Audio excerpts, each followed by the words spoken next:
So very welcome friends. ये video रहने वाली है स्पेशली एमसीए स्टूडेंट्स के लिए जो अभी सेकेंड सेमेस्टर में स्टडी कर रहे हैं। इसमें हम सॉफ्टवेयर इंजीनियरिंग सब्जेक्ट की बात करेंगे और उसके यूनिट 1 के सभी टॉपिक्स को एकदम इन डिटेल और बहुत ही इजी वे में समझेंगे। जी हाँ फ्रेंड्स, केवल टॉपिक्स ही नहीं है यहाँ पे। हम यहाँ पे इस वीडियो को जनरल पर्पस नहीं है, ये बिल्कुल एग्जाम ओरिएंटेड है। यहाँ पर हम डिस्कस करने वाले हैं उसके सभी इंपॉर्टेंट क्वेश्चंस को भी जो कि एग्जाम में आ चुके हैं। हम उन क्वेश्चंस को यहाँ पे डिस्कस करेंगे और जो भी उनके टॉपिक्स आए हैं, जैसे कि ये टॉपिक इस पेपर में आया है, इस टाइप से ये पूरे नोट्स हमारे पेपर हैं, इंटरेक्टिव डायग्राम्स के साथ हमने बनाए हैं। सो आपको मतलब अंडरस्टैंडिंग में तो मजा ही आ जाने वाला है इस वीडियो के बाद। इस वीडियो को देखने के बाद आपको बहुत सारे टॉपिक्स याद भी नहीं करने होंगे, बस देखना ही सफिशिएंट है। अब इस वीडियो में हम कवर क्या क्या करने वाले हैं तो हम वो डिस्कस कर लेते हैं। यह हमारा सब्जेक्ट है सॉफ्टवेयर इंजीनियरिंग एंड उसका सिलेबस आप देख सकते हैं। हम यूनिट 1 के सभी टॉपिक्स कवर करेंगे यहाँ पे जितने भी हैं। Soft paradigms, waterfall, spiral model, prototype model, software requirement, escalation techniques, initial requirement document, SRS document, requirement change management and our project management. So basically हम अपना छोटा सा इंट्रोडक्शन दे देते हैं। Basically we are from notes in Hindi team. आप हमारी website checkout कर सकते हैं, notesinhindi.com हमारी वेबसाइट का URL है। हम यहाँ पर बहुत सारे कोर्सेज के सब्जेक्ट्स अवेलेबल करवाते हैं, ये फ्री ऑफ कॉस्ट है। आपको यहाँ पर जनरल पर्पस नोट्स नहीं मिलते हैं। बेसिकली आपको यहाँ पर आपके सिलेबस के हिसाब से हर एक टॉपिक मिलता है। यहाँ पर नोट्स डालने का केवल एक ही उद्देश्य है कि आप अपने एग्जाम की अच्छे से प्रिपरेशन कर पाएं। हाँ, कुछ नोट्स होते हैं जो अवेलेबल नहीं हो पाते हैं या फिर हमारी टीम थोड़ी छोटी है तो अभी हम बस वर्किंग ऑन में हैं, प्रोसेस कर रहे हैं, बहुत सारे सब्जेक्ट्स के अभी अवेलेबल नहीं है। तो यदि आपको नोट्स उनके भी चाहिए तो हमारी सर्विस है, ऑन डिमांड हम आपको नोट्स क्रिएट करके दे देंगे, थोड़ा सा उसका चार्ज रहता है। तो चलिए हम अपनी वीडियो स्टार्ट करते हैं। यहाँ पर यूनिट 1 से स्टार्ट करते हैं हम। तो पहला टॉपिक है हमारा सॉफ्टवेयर इंजीनियरिंग पैराडाइम्स। यहाँ फ्रेंड्स एक और इन्फॉर्मेशन, ये पीडीएफ आपको कैसे मिलेगी और इसकी क्या प्रोसेस रहने वाली है ये मैं आपको वीडियो के एंड में बताऊंगा। ये फ्री है या पेड है ये सब हम डिस्कस करेंगे। बेसिकली दोनों वे से आप ले सकते हो, जनरली ये फ्री ऑफ कॉस्ट रहने वाली है।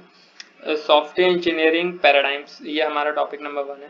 तो देखिए, सॉफ्टवेयर इंजीनियरिंग पैराडाइम का मतलब है सॉफ्टवेयर बनाने का एक पूरा सिस्टमेटिक अप्रोच, एक व्यवस्थित तरीका है जिसमें रिक्वायरमेंट हम यूजर से लेते हैं, उसको किस टाइप से प्रोसेस करना है और किस टाइप से डेवलपमेंट, कोडिंग एंड टेस्टिंग होगी और किस टाइप से उसे मेंटेन करना है। ये सारी जो स्टेप्स हैं यहाँ पे हम डिस्कस करते हैं। एक सब सीक्वेंशियल होता है। इट मीन्स यदि कोई कंपनी किसी वर्क को करती है तो वो जो स्टैंडर्ड ऑपरेटिंग प्रोसीजर है ना उसके थ्रू करती है। अब हर पैराडाइम ये तय करता है कि डेवलपमेंट कैसे ऑर्गेनाइज होगा। इसके बहुत सारे तरीके होते हैं सॉफ्टवेयर बनाने के। तो सॉफ्टवेयर इंजीनियरिंग क्या है? बेसिकली सॉफ्टवेयर इंजीनियरिंग एक इंजीनियरिंग डिसिप्लिन है जो सॉफ्टवेयर के सिस्टमेटिक डिसिप्लिन है, मेजरेबल तरीके से डेवलपमेंट, ऑपरेशन और मेंटेनेंस से संबंधित है। सो बेसिकली सॉफ्टवेयर इंजीनियरिंग एक वो इंजीनियरिंग है जिसकी हेल्प से हम सॉफ्टवेयर डेवलप करते हैं, डेवलप साथ ही साथ उसको ऑपरेट करते हैं और मेंटेन करते हैं। इट मीन सॉफ्टवेयर का पूरा लाइफ साइकिल, पूरी जिंदगी जो है सॉफ्टवेयर की वो सॉफ्टवेयर इंजीनियरिंग के थ्रू चलती है। इसका मेजर ऑब्जेक्टिव क्या? अच्छा, कंपनी ने ऐसा क्यों सोचा कि हम सॉफ्टवेयर इंजीनियरिंग के थ्रू जाते हैं? जनरली कोई भी सॉफ्टवेयर बनाना है, जाइए रिक्वायरमेंट देखिए, दीजिए और बन गया सॉफ्टवेयर। बट नहीं, कंपनी के पास बहुत बड़े चैलेंजेस हैं। क्या है? उनके पास टाइम लिमिटेड है, उनके पास नंबर ऑफ कस्टमर्स हैं, उनके सभी के सॉफ्टवेयर बनाना है, टाइम लिमिटेड है, रिसोर्सेज लिमिटेड है, उनके पास 5 टीम मेंबर्स हैं। तो ये 5 ही लोगों से, अब यदि 4 क्लाइंट्स आ गए तो उन चारों के सॉफ्टवेयर 5 लोगों से बनवाना है, 5 टीम से बनवाना है। तो इन सब उनके पास इन सब चीज़ों की कमी के कारण उन्होंने एक स्टैंडर्ड ऑपरेटिंग प्रोसीजर, मतलब एक सामान्य तरीका रखा, एक प्रोसेस रखी जिसके कारण ये सॉफ्टवेयर इंजीनियरिंग आया। इसका बेसिकली उद्देश्य ये है कि हम लिमिटेड टाइम में, लिमिटेड बजट के साथ और लिमिटेड रिसोर्स में क्वालिटी सॉफ्टवेयर प्रोडक्ट अपने यूजर को डिलीवर कर पाए। सॉफ्टवेयर प्रोसेस क्या है एक्चुअली? देखिए, software process is nothing, software बनाने की प्रोसेस ही सॉफ्टवेयर प्रोसेस है। है ना। ये एक स्ट्रक्चर्ड सेट है। Okay, that's okay. इफ हम यदि कंपनी के लेवल पे बात करें कि भाई स्ट्रक्चर सेट है, सॉफ्टवेयर कैसे बनता है, उसका प्रोसेस मॉडल में मुख्य रूप से कॉमन एक्टिविटीज है। पहला होता है कम्युनिकेशन। सीधी सी बात है, यदि भाई सॉफ्टवेयर बनाना है, किसी यूजर के पास रिक्वायरमेंट है, आप क्या करोगे? बेसिकली जाके उससे बात करोगे कि भाई क्या बनाना है, एक्चुअल में आपको क्या क्या चाहिए उस सॉफ्टवेयर में। उसके बाद होता है प्लानिंग। अब जब आपको ये चीजें मिल गई कि हमारे सॉफ्टवेयर के अंदर क्या क्या फंक्शन होंगे, क्या फीचर होंगे, ये सब आपको कलेक्ट होने के बाद आप जाएंगे प्लान करने कि अच्छा हाँ मुझे अब ये बनाना है, देखते हैं किस किस तरीके से बना सकते हैं। अच्छा, इसके लिए कौन सी चीज कब बनाना है, कितने टाइम पे बनाना है, कौन से दिन में क्या बनेगा, ये सब प्लान करेंगे। बिकॉज आपको पता है कि आपके पास टाइम लिमिटेड है। आपने कस्टमर से कमिट कर दिया कि भाई आपको 3 महीने में हम सॉफ्टवेयर दे देंगे, तो इसके लिए आप प्लान करोगे कि इसको डेवलप कब करोगे, इसको डिजाइन कब करोगे, फिर इसकी टेस्टिंग कब करोगे, डिप्लॉयमेंट कब करोगे, कोई बग आएगा तो कब सॉल्व करोगे। इसके बाद आता है मॉडलिंग। आप इसको एनालाइज करोगे और डिजाइन करोगे। यहाँ पे हम केवल प्लानिंग करेंगे, एक्चुअल में डिजाइन नहीं करेंगे। आप एक शीट लोगे, वहां पे लिख दोगे कि हाँ भाई ये 15 दिन बाद डिजाइनिंग होगी, 20 दिन बाद डेवलपमेंट होगा, इस टाइप से। और यहाँ पे अब आप एक्चुअल में मॉडलिंग में आप एनालाइज कर रहे हैं और डिजाइन स्टार्ट कर दिया आपने सॉफ्टवेयर की। कंस्ट्रक्शन, अब यहाँ मेजर पार्ट होता है।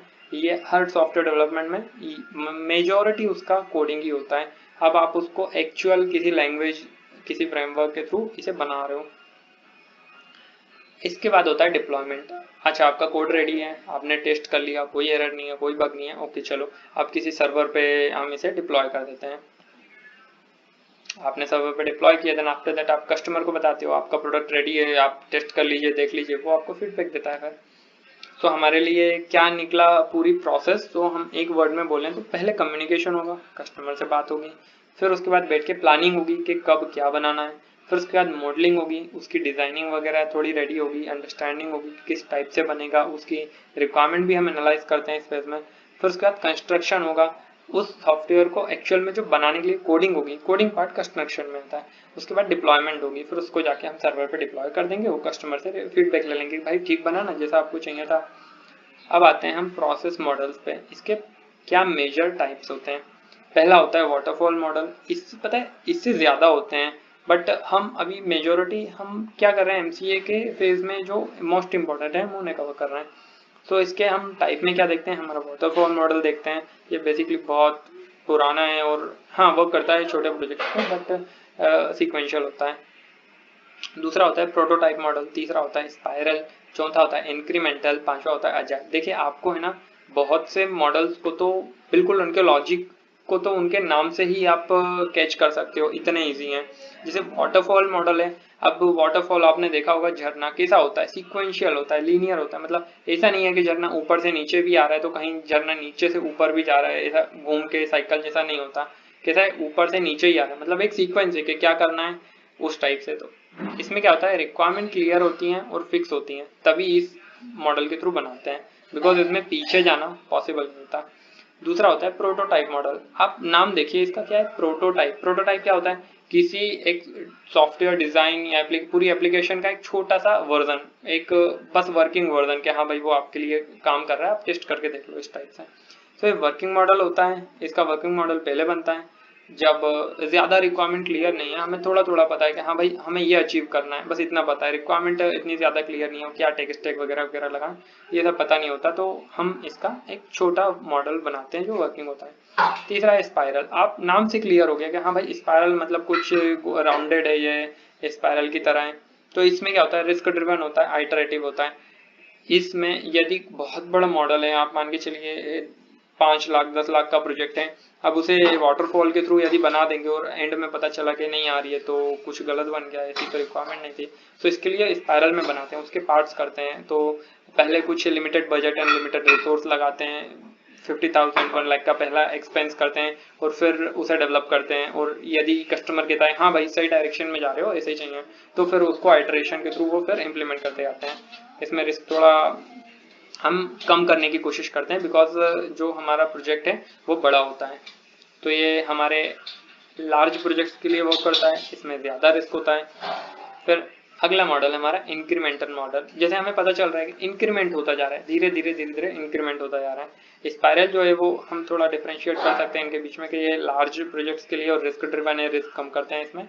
और रिस्क कम किस में होता है, जिस प्रोजेक्ट में रिस्क आई है उसके लिए रिस्क कम होगा।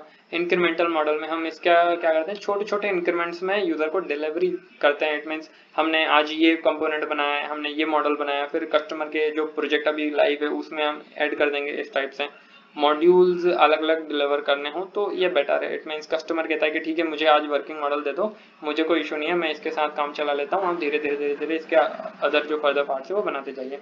एक होता है एजाइल मॉडल, ये बेसिकली आज के टाइम में सबसे फेमस मॉडल है और इस पे majority of software development firms इसी पे वर्क करती हैं। इसमें जो होता है आइटरेटिव प्रोसेस भी होती है और कस्टमर का भी कोलैबोरेशन होता है। इट मीन्स उससे रेगुलरली फीडबैक लिया जाता है कि बेसिकली आपको क्या चाहिए था और अभी हमने आपको क्या प्रोवाइड किया, क्या ये दोनों रिक्वायरमेंट आपको सेटिस्फाई करती हैं। इट मीन्स ये जो प्रोजेक्ट हमने दिया है, आपको जो सॉफ्टवेयर दिया है, is it okay for you. Customer कहता है हाँ ठीक है बढ़िया है। तो इससे क्या होता है कि जो कस्टमर को बार बार रिक्वायरमेंट्स मतलब मल्टीपल टाइम होता है कि कस्टमर की रिक्वायरमेंट्स हमेशा बदलती रहती हैं। तो इसमें कस्टमर का जब कोलैबोरेशन होता है तो उसको क्लियरिटी होती है कि हाँ भाई मेरे को अभी तक ये मिल गया है, अब मेरे को ये करवाना है, तो मैं टीम को बता देता हूँ क्योंकि मेरे टच में ही है टीम, तो ये मेरा काम हो जाएगा। अब हम बात करते हैं हमारे वाटरफॉल लाइफ साइकिल मॉडल की। देखिए फ्रेंड्स ये बहुत इंपॉर्टेंट है, ये मतलब जून 23 में आया, जून 25 में आया, नवंबर 23 में आया।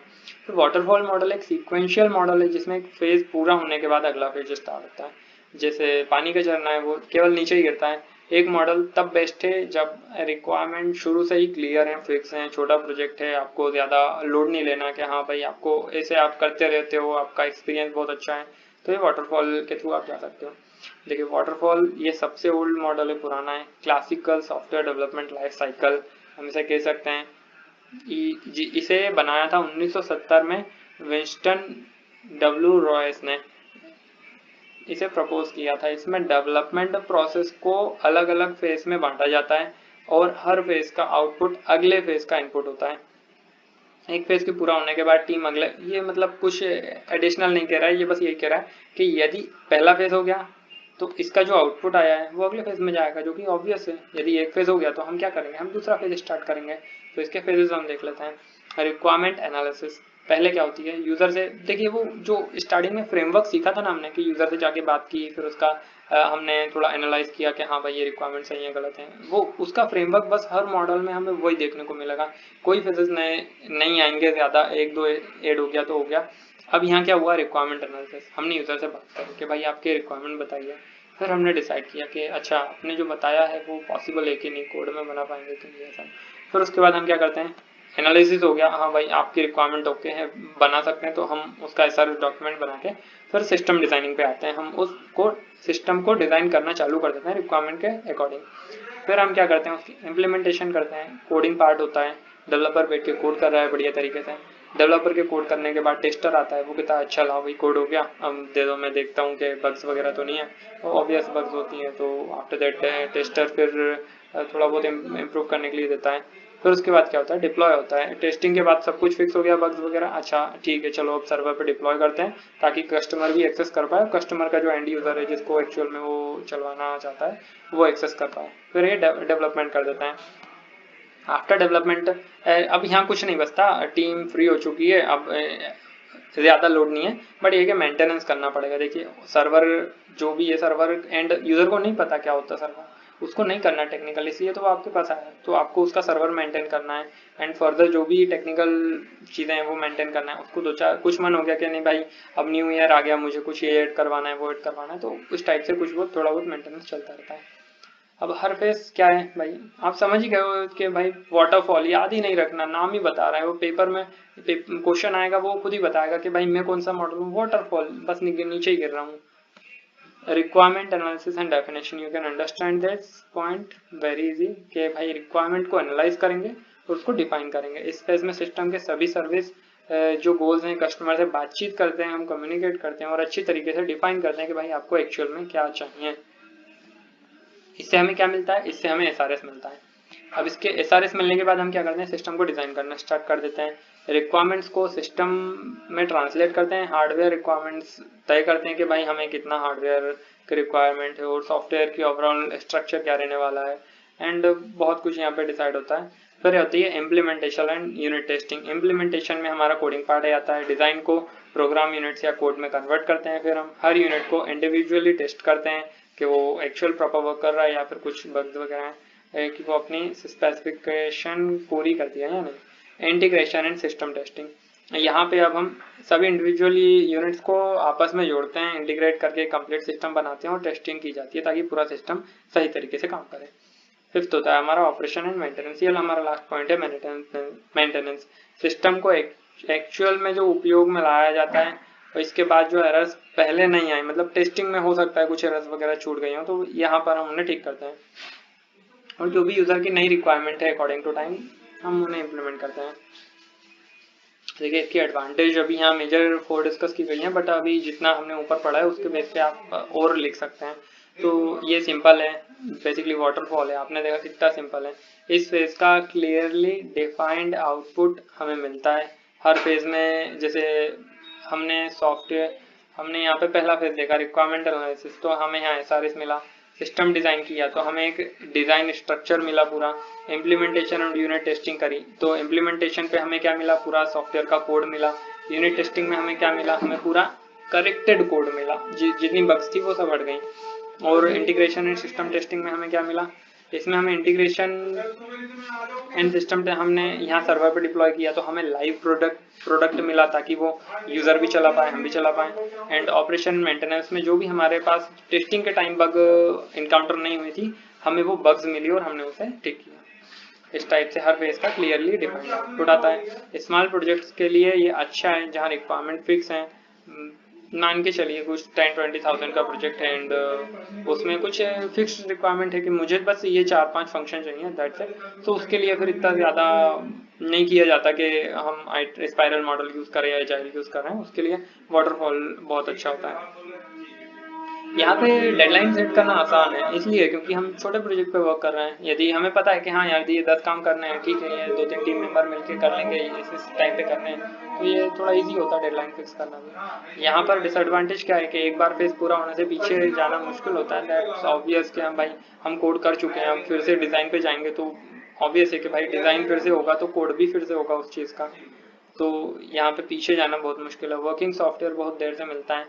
अब यदि हम बात कर रहे हैं कि वर्किंग सॉफ्टवेयर आपने कस्टमर को रिक्वायरमेंट मान के चलिए किसी डे 1 पे दी है, तो एक्चुअली में कस्टमर का बीच में कुछ भी इन्वॉल्वमेंट नहीं है, तो कस्टमर को प्रोडक्ट या फिर उसका सॉफ्टवेयर हम कब डिलीवर कर रहे हैं, at the end after word testing process. It means हमने उसको सर्वर पे लाइव किया, उसके बाद हम उसे वो प्रोडक्ट वो सॉफ्टवेयर प्रोवाइड कर रहे हैं। तो कस्टमर के लिए ये बहुत ज़्यादा लंबा टाइम हो गया। हमारी टीम तो इंगेज है प्रोडक्ट सॉफ्टवेयर के साथ, बट कस्टमर इंगेज नहीं है, तो उसके लिए ये बहुत देर हो जाती है उसका सॉफ्टवेयर मिलने में। रिक्वायरमेंट बीच में चेंज नहीं हो सकती। अब यूज़र बोले आप मान के चलिए पूरे सिस्टम का कोड हो चुका है, अब यूज़र बोल रहा है नहीं मुझे डिज़ाइन चेंज करना है, तो ये नहीं हो सकता ना। इसमें हाई रिस्क है और अनसर्टेनिटी वाले प्रोजेक्ट्स के लिए उपयुक्त नहीं। ठीक है, अब मान के चलिए कोई प्रोजेक्ट है हाई रिस्क है वहाँ पे, तो भी ये एक्चुअली में यूजफुल नहीं है क्योंकि हम इसमें वापस पीछे नहीं जा सकते हैं और अनसर्टन है। यदि यूज़र को रिक्वायरमेंट नहीं पता है तो फिर वही है कि इसमें आइटरेशन तो होता ही नहीं है कि यूज़र बाद में बता देगा कि क्या चाहिए था मुझे, तो ये उसके लिए वैल्यू ऐड नहीं करेगा। So by spiral model most again one of the most important topic of this unit. ये जून 23 में आया, जून 24 में आया, जून 25 में आया, इसका वो बता रहा है पैटर्न कि ये जून 26 में भी आएगा। तो स्पाइरल मॉडल एक रिस्क ड्रिवन प्रोसेस मॉडल है जो वाटरफॉल के सिस्टमेटिक अप्रोच और प्रोटोटाइप के आइटरेटिव अप्रोच, इन दोनों को मिलाकर बनाया गया है। ठीक है, हर लूप साइकिल में प्लानिंग होती है, रिस्क एनालिसिस होता है और इंजीनियरिंग और इवेल्युएशन होता है, और प्रोजेक्ट धीरे धीरे जो है ना वो बड़ा मतलब मैच्योर होता है, मतलब फिर धीरे धीरे उसमें लाइन ऑफ कोड ऐड करते हैं एंड फर्दर प्रोसेस होती है। स्पाइरल मॉडल को बेरी बोहेम ने 1986 में प्रपोज किया था। 1986 में बेरी बोहेम के द्वारा हमें स्पाइरल मॉडल मिला। यह एक इवोल्यूशनरी मॉडल है। इसमें सॉफ्टवेयर को कई आइटरेशंस लूप्स या स्पाइरल्स में डेवलप किया जाता है। हर स्पाइरल लूप में रिस्क एनालिसिस पर विशेष जोर देते हैं, इसलिए यह हाई रिस्क लार्ज और कॉम्प्लेक्स प्रोजेक्ट के लिए उपयोगी होता है। देखिए तो स्पाइरल में हमने क्या पढ़ा, पहला रिस्क ड्रिवन है, दूसरा लार्ज प्रोजेक्ट के लिए यूज होता है, तीसरा इसमें आइटरेशन ज्यादा होती हैं, नाम से हम समझ सकते हैं स्पाइरल, इट मीन्स आइटरेशन। देखिए इसमें क्या होता है, 4 क्वाड्रेंट होते हैं हमारे। पहला होता है डिटरमाइन ऑब्जेक्टिव्स। पहले फेज में हम करते हैं कि भाई एक्चुअल में क्या बनाना है। बेसिकली हम यहाँ कह सकते हैं कि हम यूजर से रिक्वायरमेंट गैदर करते हैं, हमारे उद्देश्य जो है उनको डिटरमाइन करते हैं। अब हम यहाँ पे आइडेंटिफाई एंड रिजॉल्व रिस्क करते हैं। यहाँ ये जो मॉडल है ये रिस्क ड्रिवन है, तो यहाँ हम किसको रिजॉल्व कर रहे हैं, रिस्क को रिजॉल्व कर रहे हैं। हाँ, चर्चा हो रही है कि क्या यहाँ आइडेंटिफाई, इट मीन्स हम उसको एनालाइज भी कर रहे हैं कि रिक्वायरमेंट्स क्या हैं, किस टाइप से बनेंगी। तीसरा फेज होता है हमारा डेवलपमेंट एंड टेस्टिंग। या ऑब्वियस सी बात है, जो फ्रेमवर्क हमने पहले देखा था वही फ्रेमवर्क चल रहा है, बस तो माइनर हमने इसके नेम में चेंजेस किए हैं। फिर फोर्थ होता है हमारा रिव्यू करेंगे और प्लान नेक्स्ट फेज। अब यूजर यहाँ आया पहले फेज में, उसने ऑब्जेक्टिव बताए, हमने यहाँ पे हमने देखा कि हाँ भाई क्या बना रहे हैं, कैसे बना रहे हैं, उसका क्या रिस्क होगा, ये सब आइडेंटिफाई एंड रिजॉल्व किया हमारे रिस्क को। तीसरे फेज में आए हमने डेवलपमेंट करा, उस रिस्क वगैरह हटा दिया, हमने डेवलप किया उस प्रोडक्ट को टेस्ट किया। अब हम चौथे फेज में आए, यूजर को बताया प्रोडक्ट, यूजर ने रिव्यू किया, हमारी टीम ने रिव्यू किया। और अब इसके बाद यदि यूजर बोलता है कि हाँ भाई आपने बनवा दिया, ओके, अब मान के चलिए हमने 50% ही प्रोजेक्ट अभी तक सॉफ्टवेयर से डेवलप करके दिया, तो अब हम यदि यूजर ने बोला ओके ये 50% अच्छा है, मुझे ये ठीक लगा, तो हम उसके लिए अब इसके बाद जो बचा हुआ रिमेनिंग 50% है उस पर वर्क करेंगे, इस टाइप से। तो हम यहाँ पे मान के चलिए कि मल्टीपल नंबर ऑफ टाइम ये लूप चलता है, बिकॉज अभी मैंने 50 बोला है, हो सकता है कंपनी नहीं 50% का रिस्क ले, वो 10-20% ये डिलीवर करे प्रोजेक्ट। यहाँ पे यदि यूजर को कुछ गड़बड़ लगता है कि नहीं सर मुझे तो ऐसा चाहिए ही नहीं था, मुझे तो कुछ और चाहिए था, तो वहाँ यदि 10% का एफर्ट लगाया कंपनी ने, तो बस उसका 10% ही एफर्ट एंड टीम मेंबर का इन्वॉल्वमेंट गया है, बाकी यहाँ पे क्लियर हो जाता है कि यूजर को क्या चाहिए। इसलिए ये रिस्क ड्रिवन मॉडल है और इसलिए ये लार्ज प्रोजेक्ट्स में यूज होता है। सो यहाँ पे हमने क्या किया, पहला फेज में हमने ऑब्जेक्टिव्स डिटरमाइन किए कि भाई एक्चुअल में क्या बनाना है। सेकेंडली हमने क्या किया, आइडेंटिफाई एंड रिजॉल्व रिस्क। संभावित जो भी रिस्क है हमारे उसको हमने एनालाइज किया और प्रोटोटाइप बनाकर उन्हें कम, मतलब थोड़ा रिस्क को जो कम किया, हमने कम एफर्ट लगाया, टीम का कम टाइम लिया, हमारे रिसोर्सेज को कम यूज किया, इस टाइप से हमने रिस्क कम किया। डेवलपमेंट टेस्ट, अगले लेवल का प्रोडक्ट हम डेवलप करते हैं और उसे जो भी है टेस्टिंग करते हैं। जो भी हमें रिस्क हटाने के बाद जितना हमें बनाना है 10-20%, 50%, जो भी हमें मॉडल बनाना है उसमें हम अब उसकी हम डेवलपमेंट करेंगे और टेस्टिंग करेंगे और फिर उसके बाद जाके उसे कस्टमर को दिखा देंगे कि भाई कस्टमर आप देख लीजिए कैसा क्या लगा, बता दीजिए। इसकी एडवांटेज क्या है, बेसिकली ये पूरा हम कहते हैं कि मॉडल ही रिस्क ड्रिवन है, तो इसमें रिस्क मैनेजमेंट स्ट्रांग है बेसिकली, और क्रिटिकल प्रोजेक्ट्स के लिए ये बहुत अच्छा है, बिकॉज कंपनी के लिए ऐसा मॉडल है जो उसके मनी एंड टाइम दोनों को सेव करता है। क्योंकि देखिए ना, यदि कुछ भी रिक्वायरमेंट गलत हो जाएगी और यूजर बोलेगा नहीं यार ये तो नहीं चाहिए था, आप फिर से बनाइए, तो उसका मनी एंड टाइम दोनों जाएगा।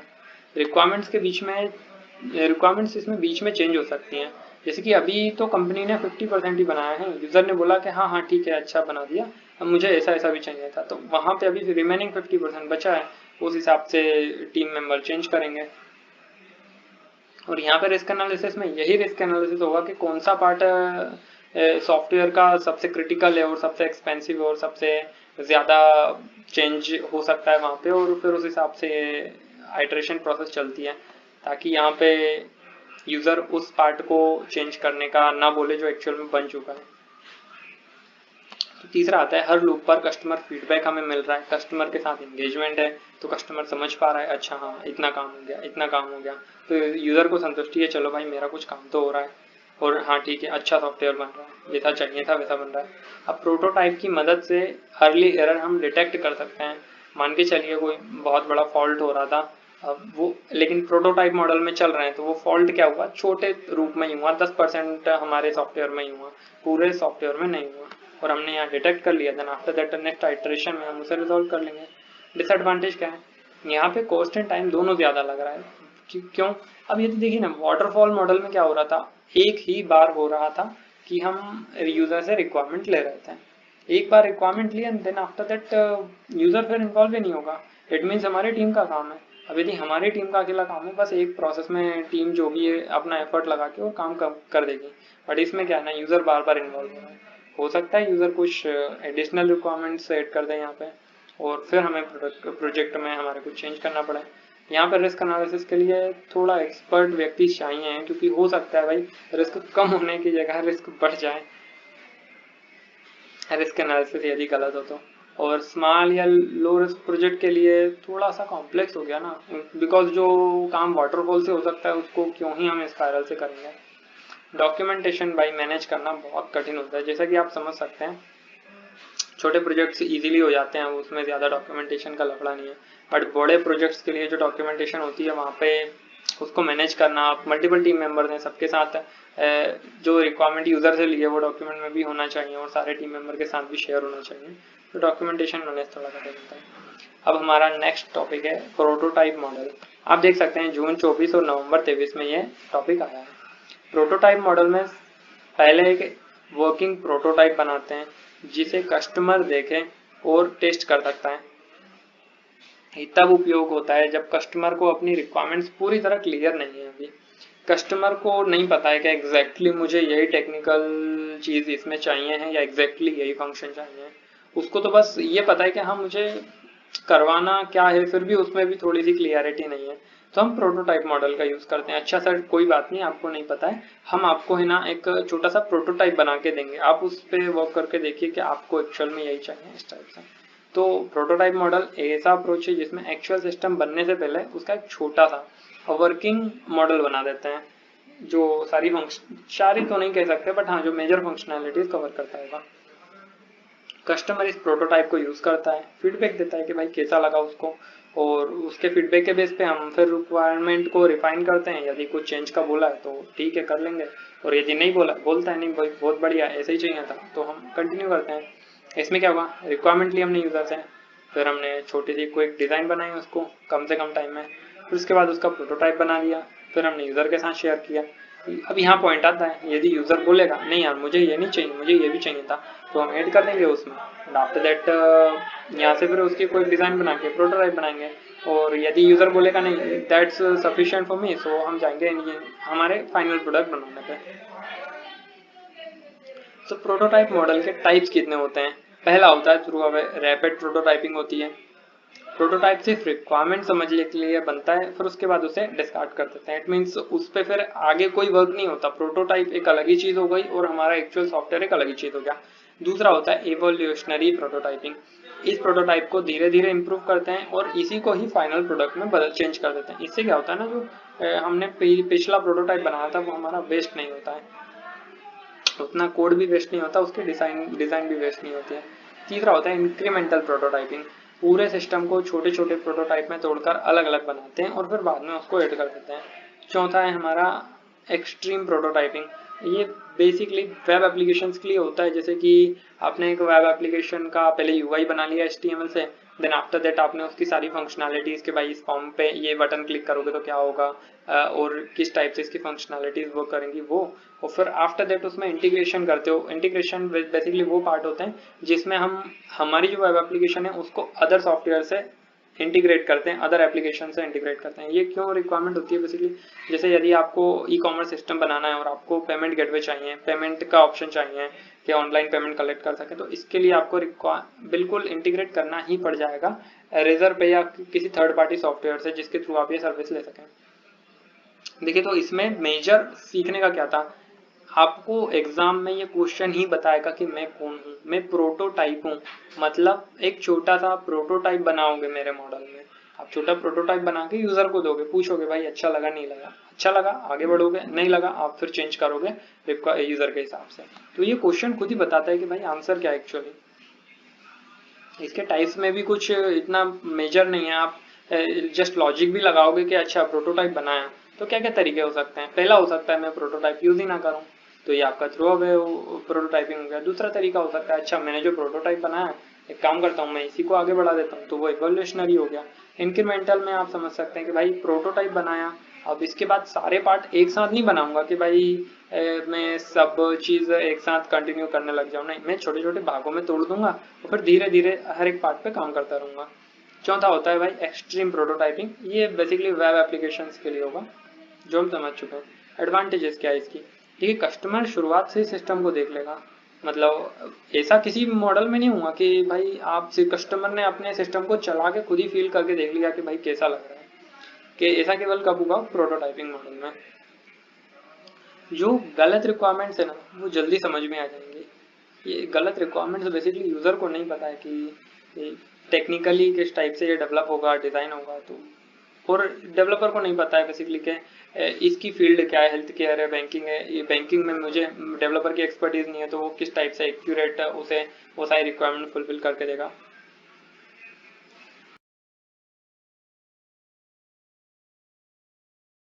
Sorry friends. और तीसरा है भाई यूजर की एक्टिव इन्वॉल्वमेंट है इसमें। फाइनल प्रोडक्ट जो है ना उसकी क्वालिटी ज्यादा होगी, क्योंकि यूजर हर बार बताएगा कि हाँ मुझे ऐसा ऐसा चाहिए, मुझे ऐसा ऐसा चाहिए। इसमें डिसएडवांटेजेस भी हैं, जैसे कस्टमर को प्रोटोटाइप ही फाइनल प्रोडक्ट समझ रहा है, उसको मतलब ये नहीं पता कि भाई यदि ठीक से प्रॉपर कम्युनिकेशन नहीं हुआ है तो ऐसा ना हो कि वो इसमें ही एडिशनल उसको ये सही लगे कि भाई ये 4 ही फंक्शनैलिटीज हैं क्या प्रोडक्ट में।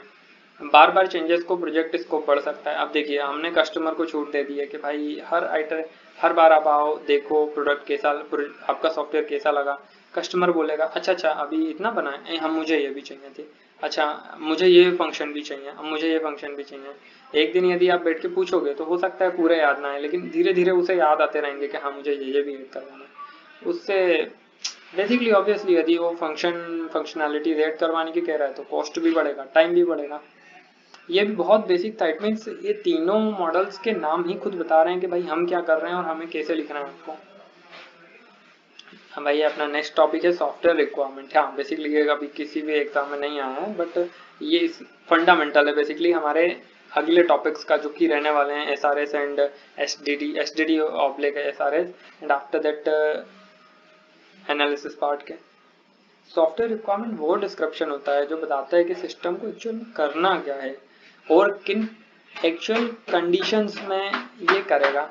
ये पूरे सॉफ्टवेयर डेवलपमेंट की एक तरीके से फाउंडेशन हम कह सकते हैं। क्या कह सकते हैं, IEEE के अनुसार रिक्वायरमेंट एक ऐसी कंडीशन या कैपेबिलिटी है जो किसी यूजर को कोई प्रॉब्लम सॉल्व करने या ऑब्जेक्ट पाने के लिए सिस्टम में चाहिए होती है, और जिसे डॉक्यूमेंट करते हैं हम, फॉर्मली लिखते हैं, डॉक्यूमेंट करते हैं। रिक्वायरमेंट्स के क्या टाइप हो सकते हैं, ये भी एक ऑब्वियस चीज है। आप सोचेंगे क्या हो सकता है, देखिए फंक्शनल रिक्वायरमेंट्स हो सकती हैं। सिस्टम क्या क्या फंक्शनैलिटीज या सर्विस देगा हमको, जैसे यूजर लॉगिन का फंक्शन, रिपोर्ट जनरेट का फंक्शन। एक होता है नॉन फंक्शनल रिक्वायरमेंट्स, ये फंक्शन नहीं है, इसमें line of code additional add नहीं करना पड़ेगा फंक्शन ऐड करने के लिए, बल्कि इसमें नॉन फंक्शनल में परफॉर्मेंस होगी सॉफ्टवेयर की, किस तरह से कोड लिखा है ये मैटर करेगा। ये एक मान के चलिए कि एप्लीकेशन है वो 5 सेकंड के अंदर पूरा लोड हो रहा है, और एक एप्लीकेशन है जो विद इन हाफ सेकंड के अंदर लोड हो रहा है, तो परफॉर्मेंस उसकी ज्यादा है, और जिस बहुत मैटर करता है परफॉर्मेंस। दूसरा है सिक्योरिटी। सिक्योरिटी हर एडमिन को चाहिए अपनी एप्लीकेशन के अंदर, ये भी एक नॉन फंक्शनल बहुत ही इंपॉर्टेंट रिक्वायरमेंट होती है।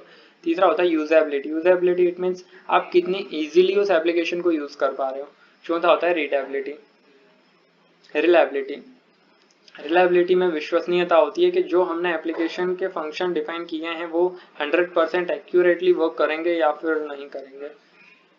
डोमेन रिक्वायरमेंट्स होती हैं कुछ, उस स्पेसिफिक डोमेन से आने वाली रिक्वायरमेंट होती है, जैसे कि मान के चलिए बैंकिंग है, बैंकिंग की से रिलेटेड यदि एप्लीकेशन बना रहे हैं तो उसको बेसिकली चाहिए होगा कि यार हमें RBI कंपाइलेंस एप्लीकेशन चाहिए जो RBI के सारे गाइडलाइंस एंड रूल्स को फॉलो करें।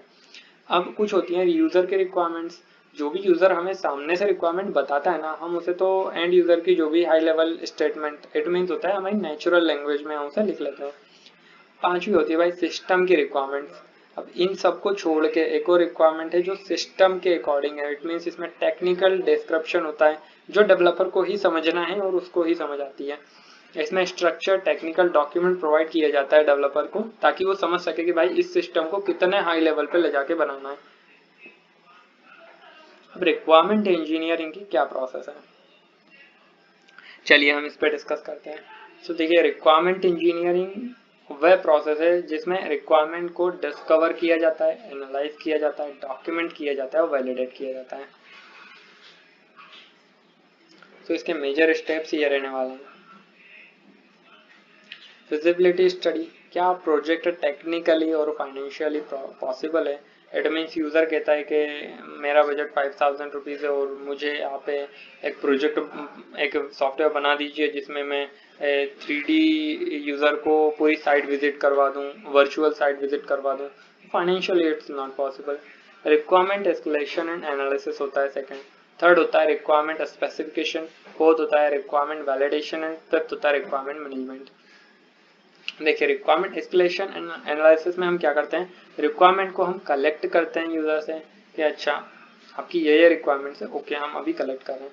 फिर उसके बाद उसको हम एनालाइज करते हैं कि अच्छा एक्चुअल में जो यूजर ने रिक्वायरमेंट बताई है वो पॉसिबल है या नहीं है, अच्छा बजट में है या नहीं है, इस टाइप से। रिक्वायरमेंट स्पेसिफिकेशन, रिक्वायरमेंट को डॉक्यूमेंट में लिखते हैं हम। देखिए verbal requirement understanding is good, but आप समझ सकते हैं जी प्रोजेक्ट बहुत बड़ा है, उसको सॉफ्टवेयर में मल्टीपल रिक्वायरमेंट्स एंड फंक्शनैलिटीज हैं, सो दैट्स नॉट पॉसिबल कि सब माइंड में हो, इसलिए documentation is very important process.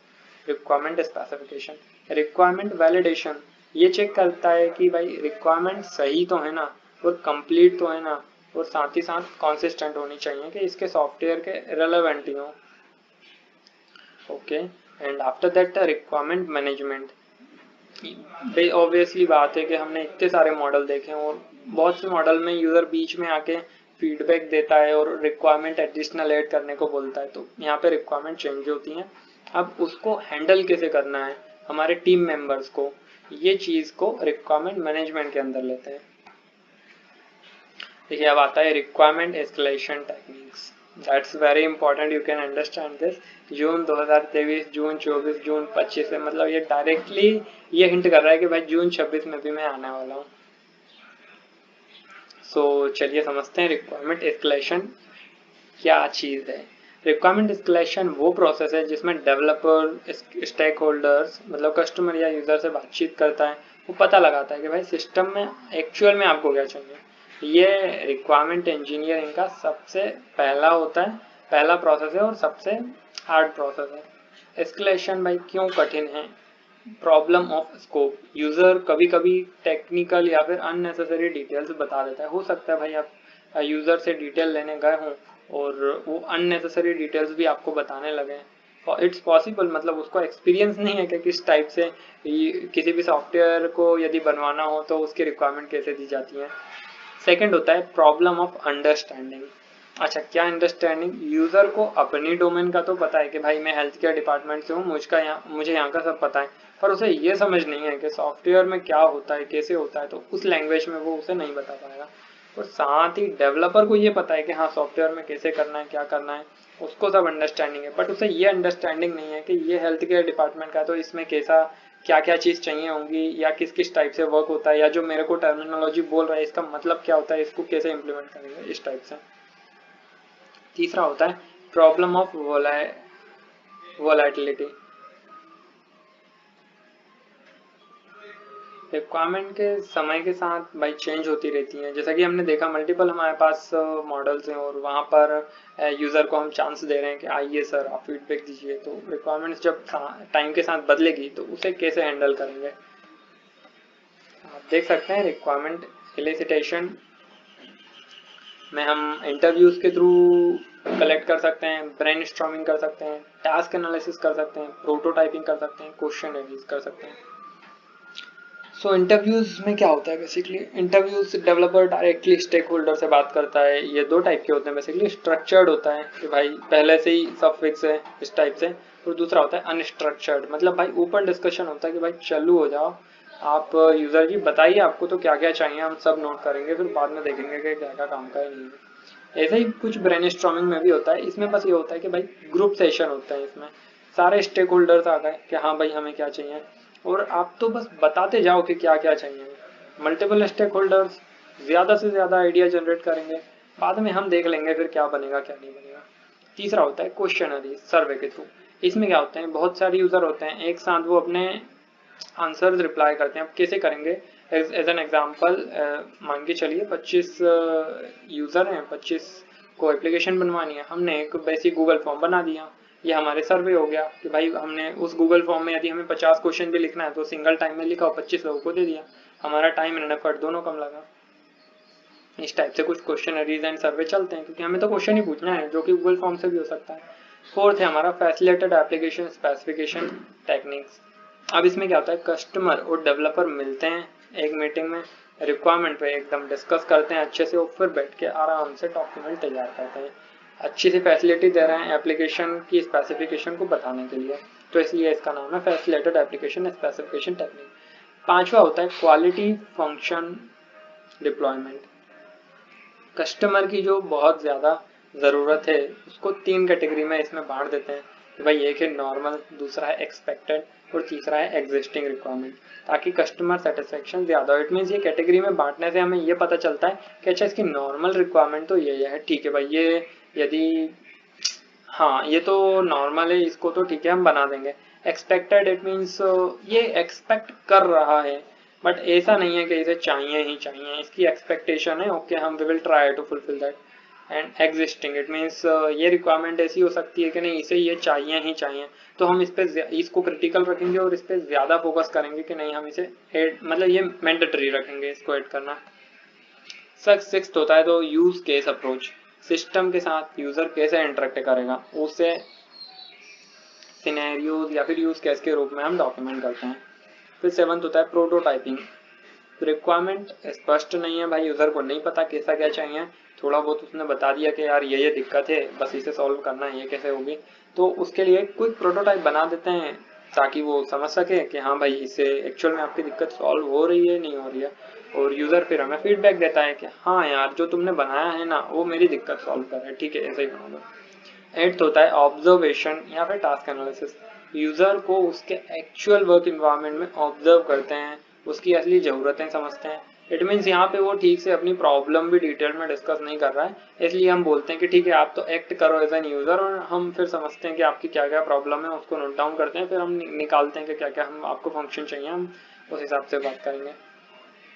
हमारा नेक्स्ट टॉपिक है इनिशियल रिक्वायरमेंट्स डॉक्यूमेंट। ये बेसिकली जून 23 में आया था और शॉर्ट नोट्स में आया था। तो इनिशियल रिक्वायरमेंट डॉक्यूमेंट वह पहला रफ ड्राफ्ट डॉक्यूमेंट है जो एलिसिटेशन के तुरंत बाद तैयार होता है। इसमें अभी तक रिक्वायरमेंट्स को पूरी तरह फॉर्मल और डिटेल्ड नहीं किया गया। देखिए हम नाम से समझ सकते हैं, इनिशियल रिक्वायरमेंट डॉक्यूमेंट मतलब जो रिक्वायरमेंट ले रहे हैं ना उसका ये इनिशियल मतलब स्टार्टिंग में जो बनता है रफ बनता है, इनिशियल में क्या बनेगा, रफ बनेगा। क्यों बनेगा, बिकॉज यदि ये डॉक्यूमेंट फॉर्मल एंड प्रॉपर हो गया, परफेक्ट हो गया, तो बाद में बनाने की नीड ही क्या है, इसलिए इनिशियल है, हम इसको रफ बनाएंगे ताकि डेवलपर जो है वो उसको ज़्यादा टाइम कंज्यूम ना हो, वो ऐसे इनफॉर्मल भी लैंग्वेज में लिख सकें। तो ये नाम से ही बता रहे हैं कि भाई मैं इनिशियल रिक्वायरमेंट वाला डॉक्यूमेंट हूँ, मेन मत समझना मैं इनिशियल हूँ। जब डेवलपर क्लाइंट से मिलता है, रिक्वायरमेंट कलेक्ट करता है, तो सबसे पहले एक इनिशियल डॉक्यूमेंट तैयार करता है। इट मीन्स आप इसे जनरल लीजिए, अपना डेवलपर जा रहा है तो ये तो है नहीं कि वो एक वन मीटिंग में ही एकदम एसआरएस से एकदम फॉर्मल एंड कंप्लीट वे में जिस तरीके से चाहिए बना लेगा, नहीं, दैट्स नॉट पॉसिबल। तो वो एक इनिशियल डॉक्यूमेंट बनाता है जिसमें क्लाइंट की भाषा में बात लिख देता है, ठीक है, इसका उद्देश्य जो कुछ समझ आ गया है उसे लिखित नोट करके उसे लाना है, ताकि आगे उसे हम एनालाइज कर सकें और एक फॉर्मल एसआरएस डॉक्यूमेंट में चेंज कर सकें। देखिए इनिशियल डॉक्यूमेंट रिक्वायरमेंट डॉक्यूमेंट में क्या शामिल होता है हम इसे समझते हैं। प्रोजेक्ट का बैकग्राउंड होता है, उसका उद्देश्य होता है, स्टेक होल्डर की लिस्ट होती है कि भाई कौन कौन से स्टेक होल्डर इसमें इन्वॉल्व हैं, कितने लोग मिलकर बनवा रहे हैं एप्लीकेशन। प्रारंभिक फंक्शनल और नॉन फंक्शनल रिक्वायरमेंट्स होती है, ठीक है, और कॉन्स्ट्रेंट्स होते हैं, उसमें अजम्पशंस होते हैं, कुछ मतलब फिक्स नहीं होता है कि यह होगा ही होगा, कुछ अजम्पशंस भी होती हैं उसमें। स्कोप की एक रफ बाउंड्री होती है कि भाई क्या क्या शामिल करना है, कि क्या स्कोप है इसका, क्या क्या इंक्लूड होगा क्या नहीं होगा। ओपन इश्यूज होते हैं, हो सकता है कि भाई यूजर को भी ना क्लियर हो कि हाँ यार ये पूरा क्लियर नहीं हूँ मैं इस बात पे, लेकिन तुम लिख लो और बता देना टीम के साथ डिस्कस करके कि ऐसा हो सकता है कि नहीं हो सकता। अब इनिशियल डॉक्यूमेंट से एसआरएस तक कैसे बनता है, एलिसिटेशन प्रोसेस होती है, गया डेवलपर मिला, हाँ भाई चलो बताओ क्या क्या करना है, फिर इनिशियल रिक्वायरमेंट डॉक्यूमेंट बनाया, यूजर बताता जा रहा है, डेवलपर लिखता जा रहा है, और जो लिखा है जो जिस डॉक्यूमेंट में लिखा है उसे हमने इनिशियल रिक्वायरमेंट डॉक्यूमेंट बोल दिया। उसके बाद उसका टीम के साथ बैठ के एकदम आराम से एसआरएस फॉर्मल वाला एसआरएस हमारा बनता है। हमारा नेक्स्ट टॉपिक रहने वाला है SRS document, software requirement specification. इसको शायद सॉफ्टवेयर डिज़ाइन डॉक्यूमेंट भी बोलते हैं, बट ओके अभी ये फॉर्मली इसे हम SRS software requirement specification document बोलते हैं। SRS एक फॉर्मल डॉक्यूमेंट है जो सॉफ्टवेयर के सभी फंक्शनल नॉन फंक्शनल रिक्वायरमेंट को एकदम सिस्टमेटिक तरीके से क्या आएगा डिस्क्राइब करेगा। ये क्लाइंट और डेवलपर के बीच एक तरह का कॉन्ट्रैक्ट होता है। तो हम इसे कॉन्ट्रैक्ट क्यों कह रहे हैं? बेसिकली देखिए, अब आप कोई कंपनी है वो एक बड़े लेवल का प्रोजेक्ट ले रही है, लेट्स से एक एप्लीकेशन है वो 5 लाख का उसका बजट है, एंड अब इसको जब वो कॉन्ट्रैक्ट लेगी ना, तो बीच में ना तो यूज़र चेंज करें, मतलब मेजर चेंजेस ना हो, और ना ही कंपनी की तरफ से कुछ मिस मतलब गलत प्रोडक्ट या गलत सॉफ्टवेयर उन्हें प्रोवाइड हो। इसके लिए कॉन्ट्रैक्ट होगा, दोनों के म्यूचुअल साइन होंगे, यूज़र भी इन डिटेल पढ़ेगा पूरा SRS और फिर साइन करेगा, और फिर अपना कंपनी के स्टेक होल्डर्स भी जो भी डेवलपर्स हैं वो साइन करेंगे।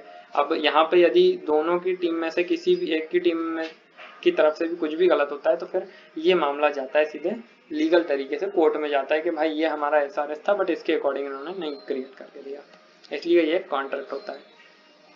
परिभाषा भाई, सॉफ्टवेयर रिक्वायरमेंट SRS वह डॉक्यूमेंट है जिसमें सिस्टम की सारी रिक्वायरमेंट को इस तरीके से लिखते हैं कि डेवलपर भी समझ ले, टेस्टर भी समझ ले और क्लाइंट भी समझ ले इसके सिस्टम को एक्चुअल में करना क्या है। ये डॉक्यूमेंट रिक्वायरमेंट एनालिसिस फेज का मुख्य आउटपुट होता है। ये आउटपुट इट मीन्स मतलब जो हमारा फेज है ना, डॉक्यूमेंट रिक्वायरमेंट एनालिसिस, ये फेज है एक तरीके से। इसमें इसको करने के बाद क्या मिलेगा? इसको करने के बाद SRS मिलेगा ताकि हम अपना डिजाइन फेज स्टार्ट कर सकें। ठीक है, एक अच्छे SRS में क्या होता है आखिरकार? देखिए, ये एक अच्छा SRS करेक्ट होता है, हर रिक्वायरमेंट एक्चुअल में सिस्टम में चाहिए, ये चीज़ है भाई। ऐसा नहीं है कि SRS में जो लिखा है उसमें से कुछ करेक्ट है कुछ इनकरेक्ट है, नहीं, सब करेक्ट है, सब चाहिए। अनएम्बिगुअस होता है, इट मीन्स हर रिक्वायरमेंट का सिर्फ एक ही इंटरप्रिटेशन होगा। वहाँ पे जो भी वर्डिंग्स है, ऐसा नहीं है कि ये लाइन लिखे इसका मतलब 2 मतलब निकल गए इसके, इस टाइप से नहीं होगा। जो भी लिखा है उसका एक सिंगल डेफिनेशन होगा और एक इंटरप्रिटेशन होगा, ताकि भाई डेवलपर क्लियरिटी हो और डेवलपर भी समझ सके कि एक्चुअल में हाँ एग्जैक्टली यही बनाना है। ठीक है, कॉन्फिडेंस के साथ बनाएंगे। ये कंप्लीट होता है, सभी फंक्शनैलिटीज होती है। ऐसा नहीं होता है SRS कि ये आपका 50% SRS है, अभी साइन कर दीजिए, बाकी 50% आप बाद में कर दीजिएगा, जो भी फंक्शनैलिटीज है हम बाद में डिस्कस करते हैं। सभी फंक्शनैलिटीज, इनपुट आउटपुट कॉन्स्ट्रेंट्स सब शामिल होते हैं इसमें। ये कंसिस्टेंट होता है, कोई भी दो रिक्वायरमेंट एक दूसरे से कॉन्फ्लिक्ट नहीं होती है। जैसा कि SRS में दो रिक्वायरमेंट ऐसी नहीं हो सकती कि पहली रिक्वायरमेंट फुलफिल होगी तो दूसरी नहीं कर सकते, दूसरी होगी तो पहली नहीं कर सकते, ऐसा नहीं होगा। ये प्रायोरिटाइज्ड होता है, मतलब हर रिक्वायरमेंट की अपनी इम्पोर्टेंस बताई जाती है कि भाई ये हमें पहले बनाना है, ये मॉडल बहुत इंपॉर्टेंट है, ये थोड़ा कम इंपॉर्टेंट है, ये सबसे ज्यादा इंपॉर्टेंट है, ये सिक्योरिटी के लिए। लेट्स से एक ई-कॉमर्स वेबसाइट में सबसे इंपॉर्टेंट क्या है उसका होने को, तो सब चीज इंपॉर्टेंट है, बस सबसे क्रिटिकल पार्ट है उसका security on payment gateway page, payment page पे सिक्योरिटी। वेरीफाइबल, हर रिक्वायरमेंट को टेस्ट करके वेरीफाई किया जा सके, इस टाइप से वो SRS बनता है। मॉडिफाइबल, जरूरत पड़ने पर आसानी से अपडेट हो सके। यहाँ अपडेट की बात जरूर हो रही है, बट ऐसा नहीं है कि पूरा मेजर चेंजेस कुछ नहीं होगा, मेजर बिल्कुल चेंज नहीं होता है। यहाँ पे माइनर चेंजेस होते हैं, जो छोटे चेंजेस हैं जो कंपनी अफोर्ड कर सकती है। ठीक है सर, आप कह रहे हैं इतना चेंज, तो ओके इतना कर देते हैं। ट्रेसेबल होता है, ये हर रिक्वायरमेंट का ओरिजिन और उससे जुड़े हुए डिजाइन कोड को ट्रेस किया जा सकता है यहाँ पे। सो SRS डॉक्यूमेंट के मुख्य सेक्शंस क्या होते हैं IEEE 830 स्टैंडर्ड के अकॉर्डिंग? इंट्रोडक्शन होता है, ओवरऑल डिस्क्रिप्शन होता है, स्पेसिफिक रिक्वायरमेंट्स होती हैं, अपेंडिसेस होती हैं एंड इंडेक्स होता है। देखिए, होने को तो मल्टीपल पार्ट्स होते हैं, optional parts and everything, but this 5 parts are sufficient and very important. It means that are totally required for in exam. तो हम डिस्कस करते हैं इनके बारे में। इंट्रोडक्शन में होता यह है कि डॉक्यूमेंट का पर्पस, स्कोप, इस्तेमाल की गई सारी डेफिनेशन एंड रेफरेंसेस होते हैं। ओवरऑल डिस्क्रिप्शन में हम प्रोडक्ट किस बड़े सिस्टम का हिस्सा है, प्रोडक्ट के जो मेजर फंक्शंस हैं, उसकी कैरेक्टरिस्टिक्स हैं, जनरल कॉन्स्टेंट्स हैं, अजम्पशंस हैं, सब लिखते हैं। देन आफ्टर दैट हम स्पेसिफिक रिक्वायरमेंट्स की बात करते हैं। ये SRS का सबसे बड़ा और डिटेल्ड पार्ट होता है। इसमें सारे तरीके से जो भी फंक्शनल रिक्वायरमेंट्स हैं और इंटरफेस रिक्वायरमेंट्स हैं, नॉन फंक्शनल रिक्वायरमेंट्स हैं, डिजाइन कॉन्स्टेंट्स हैं, सब कुछ लिखे जाते हैं। देन आफ्टर दैट आता है अपेंडिसेस। अपेंडिसेस वो पार्ट होता है जहाँ पे ऑप्शनल सेक्शंस होते हैं कि हाँ भाई ये सपोर्टिंग इन्फॉर्मेशन है, ये आपको हेल्पफुल हो सकती है, that's not mandatory to develop but it's helpful to understand what actually SRS specific requirements want to say. And after that index page होता है। इंडेक्स आप समझते होंगे, आप जब भी कोई असाइनमेंट बनाते होंगे उसमें इंडेक्स पेज बनाते होंगे कि एक्चुअली इस बुक में किस पेज नंबर पे और क्या लिखा हुआ है, तो इस टाइप से इंडेक्स पेज होता है इसका। ओके, इट मीन्स आपको एसआरएस की जगह एसडीडी भी आ सकता है क्वेश्चन में, तो बस टर्मिनोलॉजी आप याद कर सकते हैं इसकी। requirements change management, so this is appeared on June 2024 and November 2023। Requirement change management एक प्रोसेस होती है बेसिकली जो सॉफ्टवेयर प्रोजेक्ट के दौरान आने वाले रिक्वायरमेंट चेंजेस को व्यवस्थित तरीके से ट्रैक करती है, इवेल्युएट करती है, अप्रूव करती है, ताकि प्रोजेक्ट की जो स्टेबिलिटी है ना वो बनी रहे। देखिए परिभाषा क्या है इसकी। सॉफ्टवेयर प्रोजेक्ट में रिक्वायरमेंट शुरू से अंत तक बिल्कुल स्टैटिक नहीं रहती हैं, चेंजेस आते रहते हैं। बिजनेस नीड चेंज होते हैं, टेक्नोलॉजी चेंज होती है, मार्केट कंडीशन चेंज होती है। अब ये सब बदलने से भाई रिक्वायरमेंट भी चेंज हो गई। अगर इस चेंज को बिना कंट्रोल के इम्प्लीमेंट करते हैं तो प्रोजेक्ट की कॉस्ट, शेड्यूल और क्वालिटी मतलब वर्स्ट तरीके से बहुत बेकार हो सकती है। इसलिए फॉर्मल चेंज मैनेजमेंट प्रोसेस होता है कि अच्छा चेंजेस करना है तो हाँ ये प्रोसेस है सर, इस प्रोसेस के थ्रू आइए हम बिल्कुल चेंज करेंगे। इस तरीके से कंपनी एक प्रोसेस चलाती है। अब वो प्रोसेस क्या है ये चलिए समझते हैं। चेंज की क्या करता है, यूजर सबसे पहले रिक्वेस्ट डालता है कि अच्छा चेंज चाहिए तो रिक्वेस्ट डाल दो सर। फिर इंटरनल टीम क्या बोलेगी, ठीक है सर हमारी प्रोसेस है, हमने आपको बता दी ऐसा ऐसा होगा। अब हम बैठ के क्या है ना प्रॉब्लम एनालिसिस कर रहे हैं एक्चुअल में क्या आपकी रिक्वेस्ट है, किस टाइप से क्या प्रॉब्लम है और उसको हम एनालाइज कर रहे हैं। फिर हम इम्पैक्ट एनालिसिस करते हैं इसी चीज़ का। उसके बाद हम चेंज रिव्यू बोर्ड को ये दिखाते हैं। रिव्यू बोर्ड होता है हर कंपनी में अपना, क्या अच्छा चेंज कुछ आए हैं क्या, ठीक है, वो रिव्यू बोर्ड इस चीज़ को रिव्यू करता है कि हाँ अपने लिए ठीक रहेगा नहीं रहेगा इस टाइप से, और उसके बेसिस पे रिव्यू बोर्ड अप्रूव या रिजेक्ट करता है। ये एक्चुअल में अधिकार है कंपनी को कि वो रिजेक्ट भी कर दें, और यदि उसको ठीक लगता है तो वो अप्रूव करती है, और फिर अप्रूव होती है तो अप्रूव के बाद तो फिर इम्प्लीमेंटेशन होता है। तो चेंज रिक्वेस्ट क्या करती है, क्लाइंट या टीम मेंबर की जो भी बदली हुई रिक्वायरमेंट है उसको उसके लिए एक फॉर्मल रिक्वेस्ट करता है कि भाई मुझे ये चेंज करना है। प्रॉब्लम एनालिसिस में क्या होता है, ये चेक करते हैं कि भाई रिक्वेस्ट वैलिड है, एक्चुअल में कुछ प्रॉब्लम वास्तव में है तो ये रिक्वेस्ट कर रहा है। फिर उसके बाद इम्पैक्ट एनालिसिस, ये देखते हैं कि भाई अच्छा चलो ठीक है वैलिड है, अब हम देखते हैं कि भाई हम ये चेंज करेंगे तो कितना क्या कॉस्ट जाएगा, शेड्यूलिंग वगैरह कैसी है, डिजाइनिंग पे ज़्यादा इम्पैक्ट होगा क्या, या टेस्टिंग वगैरह पे कुछ असर पड़ेगा, डिजाइनिंग चेंज करनी पड़ जाएगी, क्या होगा क्या। फिर चेंज कंट्रोल बोर्ड होती है वहाँ की, वो रिव्यू करती है। एक कमेटी पूरे चेंज को देखती है बढ़िया कि भाई अप्रूव करना चाहिए क्या, अच्छा ठीक है हाँ ठीक लगती है अप्रूव कर दो। अप्रूव के बाद उसका इम्प्लीमेंटेशन होती है और अपडेट दी जाती है। और हाँ इसके साथ साथ उसका वर्जन कंट्रोल रखा जाता है। वर्जन कंट्रोल आप जानते होंगे, प्रीवियस वर्जन डिस्कार्ड मतलब डिलीट नहीं किया जाता, उसका एक बैकअप रखा जाता है ताकि जब भी इन फ्यूचर हमें प्रीवियस वर्जन की नीड हो हम उसे रिस्टोर कर सकें। रिक्वायरमेंट मैनेजमेंट की मेजर एक्टिविटीज क्या है हम ये डिस्कस करते हैं। देखिए तो रिक्वायरमेंट मैनेजमेंट में हम traceability, version control and change tracking, ये मेजर इसकी एक्टिविटीज होती हैं। देखिए ट्रेसेबिलिटी में क्या होता है, हर रिक्वायरमेंट को डिजाइन कोड और टेस्ट केस से लिंक रखते हैं। इट मीन्स इसको ट्रेस करते हैं, ट्रैक करते रहते हैं, चेक पॉइंट होते हैं कि हाँ भाई अब ये हो गया, इतना हो गया, ऐसा हो गया, इस टाइप से। वर्जन कंट्रोल मतलब होता है हम रिक्वायरमेंट के हर वर्जन को ट्रैक करते हैं, उसका एक कॉपी रखते हैं, उसको नोट डाउन करते हैं कि इस तारीख को इस डेट को ये वर्जन आया था। उसके बाद हम उसकी चेंज ट्रैकिंग करते हैं, कौन से चेंजेस कब कब हुए हैं, क्यों हुए हैं, किसने किए हैं, ये सारे रिकॉर्ड होते हैं कंपनी के पास। इट मीन्स वर्जन तो है ही है, पर वर्जन के बारे में भी डिटेल है कि भाई वर्जन क्यों बना, वर्जन में क्या चेंज हो गया, वर्जन किसने चेंज किया, कब किया, इस टाइप से। अब हम बात करते हैं हमारे टॉपिक नंबर 10 की, project management, what is it and how it's work. So software project management वह डिसिप्लिन है जिसमें प्रोजेक्ट की प्लानिंग होती है बेसिकली, फिर ऑर्गेनाइजिंग करते हैं प्रोजेक्ट को, स्टाफिंग करते हैं, मॉनिटर करते हैं, कंट्रोलिंग करते हैं। देखिए ये लाइन में प्रोजेक्ट मैनेजमेंट स्टार्ट होकर खत्म हो जाता है। प्रोजेक्ट मैनेजमेंट में होता क्या है, प्रोजेक्ट को मैनेज किया जाता है। अच्छा ऐसा, तो प्रोजेक्ट में क्या क्या मैनेज किया जाता है? प्रोजेक्ट में प्लानिंग मैनेज करते हैं, ऑर्गेनाइज करते हैं, फिर उसके बाद स्टाफिंग करते हैं, फिर मॉनिटर करते हैं प्रोजेक्ट को और कंट्रोल करते हैं। इस टाइप से प्रोजेक्ट को क्या करते हैं? मैनेज करते हैं। अच्छा, काय का प्रोजेक्ट था? अरे सॉफ्टवेयर बना रहे हैं ना अपन, सॉफ्टवेयर इंजीनियरिंग पढ़ रहे हैं, तो सॉफ्टवेयर बनाने के लिए ये प्रोजेक्ट था और उसको मैनेज करना है। ठीक है ठीक है, तो इस समय बजट क्वालिटी के अंदर पूरा वर्क हो सके, इसलिए प्रोजेक्ट मैनेजमेंट का अपन हेल्प लेते हैं। वरना जरूरत ही क्या थी प्रोजेक्ट मैनेजर एक और न्यू एम्प्लॉय क्यों हायर करें यार, जब डेवलपर ही कोड कर रहे हैं तो।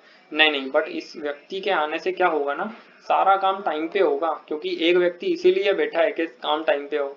और फिर उसके बाद हमारा जो बजट लग रहा है, क्योंकि टाइम के साथ कॉस्ट भी बढ़ती है, क्योंकि जो हमारे रिसोर्सेज है वो एक्सपेंसिव है बेसिकली, और इसके साथ साथ क्वालिटी भी मेंटेन होती है। बना तो डेवलपर ही देगा, बट प्रोजेक्ट मैनेजर कोई उसे मॉनिटर करेगा तो क्वालिटी ज्यादा बेटर आएगी। तो प्रोजेक्ट मैनेजमेंट एक्टिविटीज, ये एक्टिविटीज का वो सेट होता है जो सॉफ्टवेयर प्रोजेक्ट के शुरू से आखिरी तक सक्सेसफुली कंप्लीट कराने के लिए जरूरी रिसोर्सेज को प्लान, एलोकेट और कंट्रोल करता है। सॉफ्टवेयर प्रोजेक्ट में इसकी जरूरत इसलिए ज्यादा होती है क्योंकि सॉफ्टवेयर एक इंटेंजिबल प्रोजेक्ट है और रिक्वायरमेंट्स इसमें चेंज होती रहती है। इसमें क्या एक्टिविटी है, जैसे कि हमने पहले डिस्कस किया, प्लानिंग होगी, फिर शेड्यूलिंग होगी। शेड्यूलिंग का मतलब क्या है? देखिए, कोई भी प्रोजेक्ट है तो उसको शुरू से लेके आखिरी तक उसमें क्या क्या होगा, कब कब होगा, ये सब डिफाइन हो जाता है। कौन से फेज में? जस्ट सेकंड फेज में। प्लानिंग किया, देन आफ्टर दैट शेड्यूलिंग में ये फिक्स हो जाएगा कि भाई 5 दिन बाद ये बन जाएगा, 10 दिन बाद, 5 दिन बाद डिजाइनिंग हो जाएगी, तो 10 दिन बाद डेवलप कोडिंग हो जाएगी, 15 दिन में ये पूरा टेस्ट कर देगा और 20वें दिन हम इसको लाइव कर देंगे। अभी हुए नहीं है 20 दिन, लेकिन शेड्यूलिंग में ये सब डिसाइड हुआ। फिर रिस्क मैनेजमेंट होता है, क्या क्या रिस्क हैं, इन सब रिस्क के जो भी फैक्टर्स हैं उन पर बात होती है। कॉस्ट एस्टिमेशन होता है कि इसमें क्या कॉस्ट लग जाने वाली है और हम किस तरीके से कम कर सकते हैं और क्या क्या इसमें इम्प्रूवमेंट किए जा सकते हैं। रिसोर्स या स्टाफ मैनेजमेंट होता है, बेसिकली अब यदि इस प्रोजेक्ट के लिए हमें न्यू लोग पर्सन हायर करना पड़ेगा तो ओके, हम स्टाफ मैनेजमेंट करते हैं, न्यू पर्सन को बुलाना है या अवेलेबल पर्सन में से कुछ चाहिए, किस टाइप से इसे इसका रिसोर्स को मैनेज करेंगे। फिर तो क्वालिटी मैनेजमेंट के, हाँ प्रोजेक्ट या फिर हमारा सॉफ्टवेयर में क्या चाहिए है और अभी क्या एक्चुअल करंट में बन रहा है, उस पर मॉनिटरिंग होती है बहुत अच्छे से कि अच्छा अभी इतना बनाए, ऐसा बनाए, अच्छा यूजर को ये चाहिए। ये जब मैप होता है ना बनते टाइम, डेवलपमेंट के टाइम, तब क्वालिटी आती है प्रोजेक्ट में। और अब इसके बाद होता है मॉनिटरिंग। अब ये प्रोजेक्ट बन चुका है सॉफ्टवेयर, अब इसमें कुछ खराब ना हो, इसमें बग ना आए, इसमें कुछ रन टाइम पे एरर्स ना हो, इस टाइप की चीजें जो मॉनिटरिंग में आती है। इसमें रन टाइम पे कोई इशू ना हो, परफॉर्मेंस का इशू ना हो, सर्वर इशू ना हो, इस टाइप की चीजों को मॉनिटरिंग कहते हैं। हैकिंग ना हो जाए, और कंट्रोल करते हैं हम उस चीज को।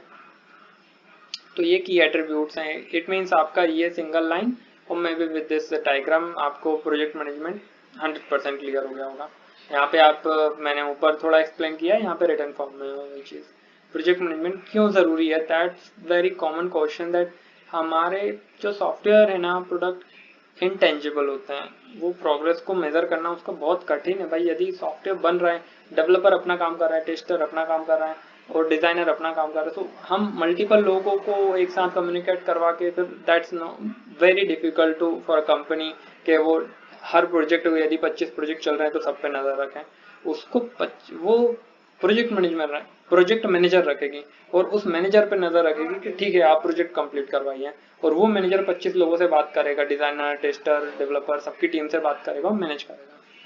ज्यादातर प्रोजेक्ट जो है ना वो यूनिक होते हैं। पुराने जो ज्यादा एक्सपर्टीज, यदि मान के चलो आपको एक्सपर्टीज भी है 25 प्रोजेक्ट एक साथ हैंडल करने की, हो सकता है कोई जो प्रोजेक्ट आया है वो यूनिक हो, उसमें आपकी एक्सपर्टीज ही कम हो, तो आप ज्यादा टाइम उसको दे दोगे, तो बच्चे जो प्रोजेक्ट्स हैं उनका क्या होगा? तो ऑब्वियस कि आपको प्रोजेक्ट मैनेजर हायर करना होगा। सॉफ्टवेयर प्रोसेस वेरिएबल होती है, ऑर्गेनाइजेशन और प्रोजेक्ट के अनुसार ये चीजें बदलती रहती है।